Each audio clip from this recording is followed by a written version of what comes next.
គន្លឹះសម្រាប់គេងលក់ស្រួលបង្កើតទម្លាប់ចូលគេងទៀងទាត់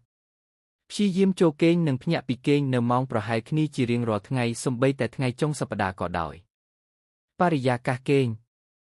ត្រូវប្រាកដថាបន្ទប់គេងរបស់អ្នកងឹតស្ងាត់និងមានសីតុណ្ហភាពត្រជាក់ល្មម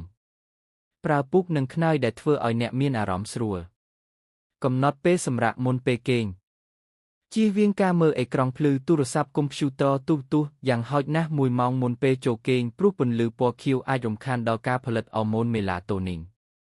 ធ្វើសកម្មភាពសម្រាកលំហែដូចជាអានសៀវភៅស្ដាប់តន្ត្រីស្រទន់ឬធ្វើលំហាត់ដកដង្ហើមចំណីអាហារនិងភេសជ្ជៈជៀសវាងជាតិកាហ្វេអ៊ីនកាហ្វេតែភេសជ្ជៈប៉ូវកម្លាំងនិងជាតិអាល់កុលក្នុងរយៈពេល2-3ម៉ោងមុនពេលចូលគេង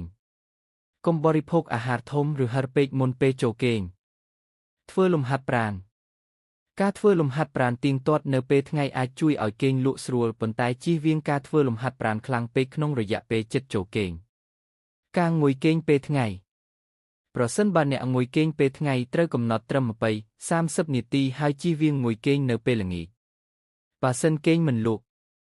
ប្រសិនបើអ្នកនៅដេកបំរះនាលលើគ្រែលើសពី20នាទីហើយគេងមិនលក់ទេចូលក្រោកចេញពីគ្រែហើយទៅធ្វើសកម្មភាពសម្រាកណាមួយរហូតដល់អ្នកមានអារម្មណ៍ងុយគេងទើបចូលទៅគេងវិញ